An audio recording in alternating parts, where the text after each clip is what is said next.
Мен Берікова Дильназ Берікқызы 2003 жылы Ақтөбе қаласында дүниеге келдім. Әкем мен анам менің өмірге келуімді асыға күткен.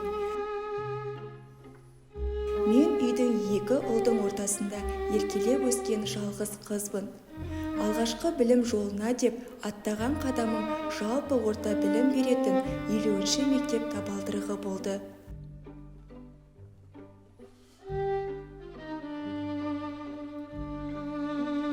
Алғашында мектеп маған қорқынышты болып көрінді. Бірақ бұл қорқынышты сезімді жеңуге қолдау көрсеткен ата-анам болды. Мектеп табалдырығын аттаған сол күннен бастап ұстазымның мейірімі мен кәсібилігіне қызығып, жүрегімде болашақта мен де ұстаз болсам деген арман қалыптасты. Мектепті аяқтап, жаңа өмірге қадам басып, жоғарғы оқу орнына түстім.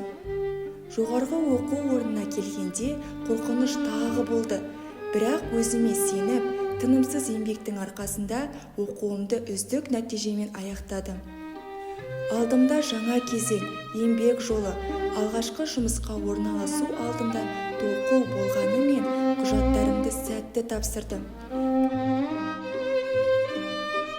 Міне, үлкен арманыма жетіп, әрекет етудемін. Сол бала күнгі ұстазымның бейнесін өзім де жаңғыртып, шәкірт тәрбиелеуге дайынмын.